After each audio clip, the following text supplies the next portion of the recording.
국세청장님, 예. 고위공직자들의 전관예우 문제는 대한민국 모든 공직에 만연해 있는 정말 큰 문제입니다. 저도 그 대표적인 곳인 법원에서 판사로 일하다 나왔는데요. 이 시대의 정신을 잘 보셔야 됩니다. 이번에 내란의 주범들을 보시면은요, 윤석열, 이상민 사법시험 출신입니다. 한독수 행정고시 출신이에요. 김용현 육사 출신의 별입니다. 조지호, 김동식 경찰대 출신의 무궁화들입니다. 즉 대한민국의 엘리트라고 평가받았던 사람들의 민낯이 드러났어요. 국세청 관련한 전관예우 줄이는 방법 제가 말씀 이전에 드렸습니다. 뒷자리에 앉아 계신 간부들 다음에 승진시킬 때 꼭 물어보세요. 그만두고 세무사 개업할 거냐? 개업했을 때 대형 로펌 갈 거냐? 아니면 힘없는 시민들을 위한 세무사 될 거냐? 그거 물어보시고 인사하시면 바뀝니다. 이미 나가 있고 돈 버는 선배들 따지지 마시고요. 저는 그래도 된다고 생각합니다. 국세청 조직이 2만 명인데 고시 출신이 1%인데 지금 다 고시 출신 들이실 거예요. 직원들 사기가 뭐가 되겠습니까? 그들만의 리그로 움직이는 거예요. 행정고시 몇 회가 어디 가고. 그러면은 하위직 공무원들은 무슨 희망을 갖고 일을 합니까? 능력의 차이 별로 없습니다. 국회의원들 한번 그 어느 학교 나왔는지 무슨 일 했는지 한번 살펴보세요. 더 우수하다고 장담 못 하십니다. 대법원에서도 판사들이 조세조 연구관 하다가 로펌 가는 게 목표가 돼버려서 사법 신뢰가 떨어졌은 거예요. 검사들이 특수부 검사다 나와서 돈 벌려기 때문에 신뢰 떨어집니다. 자기들 개인이 그 자리까지 간 게 아닙니다. 나라 돈으로 일하고 외국 보내주고 해서 나왔으면 적어도 국민들을 위해서 일한다고 가야 되는데 어떻게 로펌 가는 게 더 목표가 되고 끌어주고 당겨주고 합니까? 인사하실 때 꼭 챙겨보셔야 됩니다. 본 질의하겠습니다. 자, PPT 틀어놓으셨나요? 대통령께서 이렇게 말씀하셨어요. 세금 체납과 탈세 문제 개선해달라. 우리 청장님도 취임하시면 그 이야기 하셨죠. 모든 수단을 동원하겠다. 모든 수단의 내용을 보면 지금 다 동원하고 있는지 여쭤보고 싶었어요. 계속 넘겨주세요, PPT. 그런데 지금 현재 체납자 누계가 100조가 넘더라고요. 110조? 110조. 근데 그 중에 대부분은 또 징수 가능성이 낮다고 합니다. 근데 이 100조란 돈이 어떤 돈이냐 하면은 보실까요? 어느 정도 의미를 가진 돈이냐면 우리나라 지금 올해 생계급여 관련해서 기준이 되는 그 액수를 살펴보면은요.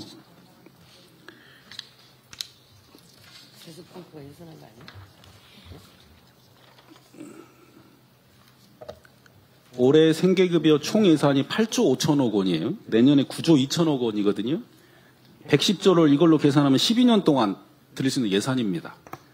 근데 나라에서는 110조란 돈을 못 받고 있고 대부분 90조는 아예 받지도 못한다. 이걸 국민들이 아시면은 어떤 마음이실까 생각을 해 주십시오. 그래서 저는 지금 국세청에서 해야 될 일은 과거 노태우 정부 시절에 했던 범죄와의 전쟁만큼의 각오를 가지셔야 된다. 그러지 않고서는 해결되지 않습니다. 대한민국 세정을 우습게 하는 초부자들이 새로운 방식으로 돈을 벌고 세금을 안 내고 있어요. 그거를 고위공직자 출신 세무사들이 조력을 하고 있는 현실입니다. 다음 보겠습니다. 이미 상습 체납, 탈세는요, 반헌법적, 반국가적인 행태예요. 대한민국 지속 가능성 없습니다. 게다가 시장주의자들이 얘기하는 경제 공정성이나 역동성, 건전성 침해하는 거 다 알고 있잖아요. 이거 국세청이 해결하셔야 됩니다. 수많은 목표보다 이게 우선해야 된다고 저는 말씀드립니다. 다음 보겠습니다. 미국 국세청의 집요한 징수 내용 알고 계시죠? 얼마나 두려워하는지. 이거보다 더 해내셔야 됩니다. 다음 보겠습니다. 근데 연도별 보니까 우리도 국세청에서 애를 많이 쓰셨던데 1조가 더 넘어가던데요. 우리 청장님 보시기에 정말 절실하게 하면 이 금액 올릴 수 있습니까? 없습니까? 올릴 수 있을 거라고 생각합니다. 어디까지 올리시겠어요? 임기 중에? 뭐 목표를 정할 수는 없지만 하여튼 최선을 다하면은 좋은 결과가 있으리라고 생각을 모든 수단을 강구해 주십시오. 예. 세금 안 내려고 하는 사람들이 대한민국 정부가 이렇게까지 하는구나. 예. 다음 보겠습니다. 이번에 내란 사건에 관해서 이런 표현 자꾸 나와요. 어제의 범죄를 벌하지 않으면 내일의 범죄 용기를 주는 것과 똑같이 어리석은 것이다. 이런 사람 너무 많아요, 대한민국에. 네. 이런 생각 안 들도록 과감하게 해주십시오. 내란만 문제가 있는 게 아닙니다. 이게 경제 내란이고요, 경제 분단 상황이에요, 대한민국이. 예. 마지막 남은 기구가 국세청입니다. 그래서 우리 청장님이 임명되시다고 저는 생각해요. 그 일 하실 수 있다고 생각해서. 예. 다음 보겠습니다. 그런데 문제는 이게 결국 우리 국세청 직원분들 사람이 하는 일이거든요. 예. 정말 힘드세요. 예. 인정합니다. 그래서 정부에서는 일 잘하는 분들에 대해서 포상도 하고 평가를 잘하겠다 말씀도 하셨어요. 예. 근데 봤더니 국세청에는 그동안에는 이 징수 잘한다고 했을 때 특별 승진 이런 제도가 없었더라고요. 포상금 주는 제도 있었습니까? 없었습니다. 왜 없었는지 모르겠어요. 경찰이나 검찰은 오래전부터 해왔습니다. 예. 이거 시행하세요. 그래서 이번에 태납, 관리단에 네. 그 직원들 뽑을 때 조사 분야나 이쪽에 있는 우수 직원들이 그간의 깊이 비선호부서였던 체납 쪽에 오도록 수시 인사 승진 조건도 내걸었고요. 또 이번에 그 징세 포상금도 2025년부터 그 예산이 반영이 돼서 많지는 않지만 어떤 의미 있는 출발을 하게 됐습니다. 힘있게 제도도 만드시고 그 정부에 건의도 하시고요. 예. 또 한편으로는 직원분들이 그 일을 하다 보면 위험하고 어려운 상황을 처할 수 있습니다. 예. 그에 대한 보완책, 즉 무슨 문제가 생겼을 때 법률적으로나 경제적으로나 도와줄 수 있는 제도도 만드시고요. 예. 보험도 가입하시고 해서 예. 전면전을 벌여서 예. 대한민국의 탈세, 세금 안 내고 호의호식한다. 그래서 살기 어려운 나라다. 이 말 안 들리게 예. 준비해 주시고요. 예. 그 종합국감 전에 가능한 한 내용을 좀 검토하셔서 미리 네. 좀 알려주십시오. 예, 그렇게 하겠습니다.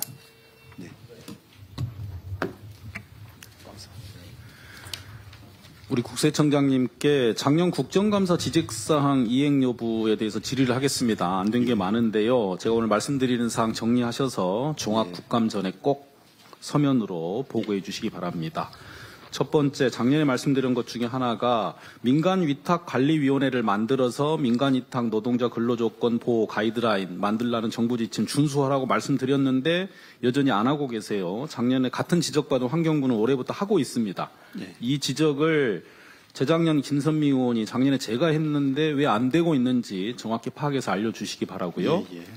두 번째로 콜센터 민간위탁 운영을 했던 회사가 임금을 용역비를 과다 청구했다는 이유로 민형사 행정소송이 있는데 그 회사가 다른 용역도 여러 건 하고 있어요. 그래서 경위를 쭉 알아봤는데 마치 조달청과 뭔가 협의가 제대로 안 된 것처럼 답이 왔기 때문에 제가 이거를 월요일 날 조달청 감사 때 얘기를 하려고 합니다. 그래서 이 부분은 특별히 더 내일까지 저희 의원실에 보내주셔야지 예. 월요일 날 조달청에 확인한다 말씀을 드립니다.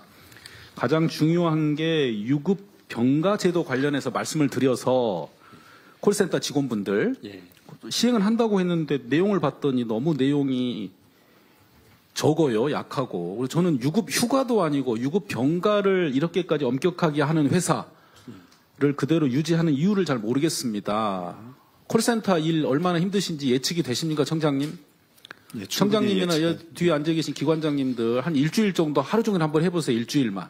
어떤 상황이 생기는지. 근데 그분들이 일하다가 몸이 불편하다는데 이렇게까지 엄격하게 적용을 받아야 되겠습니까? 네, 그럴 그 일은 이유가 아니- 너무 황당해요. 그 위탁회사 입장에서는 국세청 관련한 분들 인정해주면 다른 데도 다 인정해줘야 된다. 그 이유가 일하다가 몸이 아픈 분들이 쉴 권리에 우선합니까? 요새는 질병권 아플 권리라고 그래서요.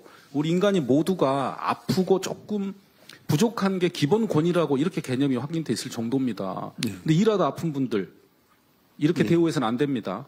정확히 확인해 보시고 왜 이게 안 되고 있는지 종합국감 전에 보고해 주세요. 예, 예. 꼼꼼히 챙겨서 보고 드리겠습니다. 네, 다음은 이 세금에 대한 국민 인식도를 국세청에서 조사하시는데 이거 문제가 많더라고요. 참여연대에서는 매월 조사를 하고 있습니다. 이게 발표한 내용이고요. 한국조세재정연구원도 2023년, 2024년 하고 있습니다. 이 답변이 국세청에서 매년 하는 설문조사하고 너무 많이 달라요. 봤더니 국세청은 예산도 1,300만 원, 조사 대상도 1,000명인데 그중에 500명은 평소에 국세청 뉴스레터 받고 있는 분들입니다. 1년에 국세 세입 예산이 378조 정도인데 이 큰 돈을 국민들께 걷어들이면서 국민들이 세금에 대해서 어떤 인식을 갖고 계신지 조사를 이렇게 해서야 정부와 국회에서 제대로 된 세법 제도를 만들 수 있겠습니까? 예산도 늘리시고 표본도 확 늘리셔야 돼요. 이 조세 제도를 어떻게 평가하는 거 설계하는가가 우리 지금 공동체 현재와 미래가 달렸는데 국세청에서 이 부분을 너무 소홀히 하신 것 같아요. 지금 국토부나 뭐 통계청 등 관련한 기관들이 하고 있는 걸 확인하셔서 이 부분에 대한 보완 제도를 만드시고요. 그리고 관련해서 예산이 필요하시면 국회 요청을 하셔야 됩니다. 꼭 좀 확인해 주세요.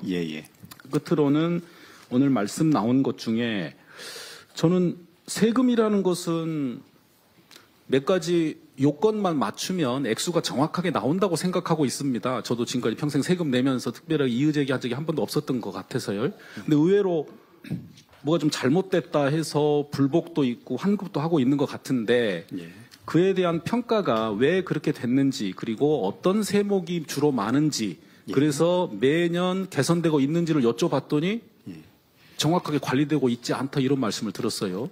이거에 관해서 연구할 기관은 국세청밖에 없는데 이 부분이 왜 그렇게 됐는지 한번 답변을 해보시고 이 부분도 개선 방안을 조금 준비를 하셔서 보고를 좀 해주셔야 될 것 같아요.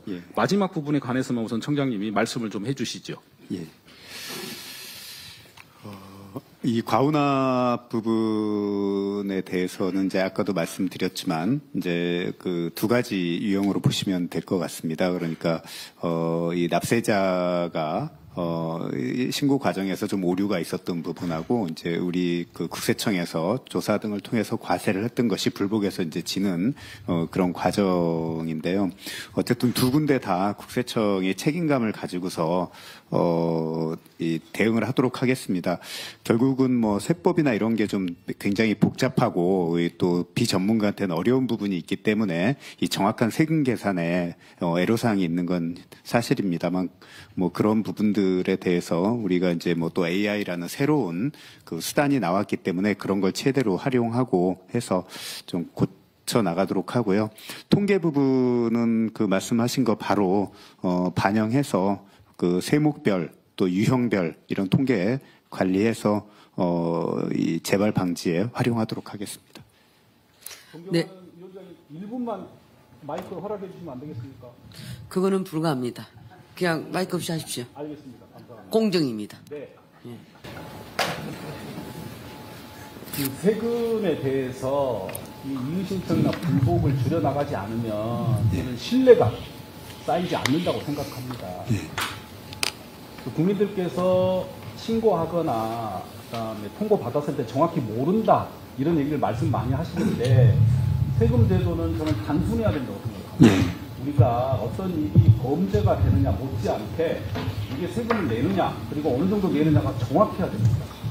이 부분을 정확하고 단순하게 하지 않는 것은 정부의 책임이 크다고 생각하고요. 그 중심에 기재부 세제실 혹은 국세청이 있을 수 있습니다. 일선에서 이 일을 담당하시기 때문에 하나하나 차분하게 준비를 하셔서 국민들께서 세금 액수에 대해서는 다투지 않는다. 그리고 나라에서 정확하게 계산해서 부과했을 거라는 믿음을 주셔야만이 된다. 이런 말씀을 끝으로 드립니다. 명심하겠습니다. 고맙습니다.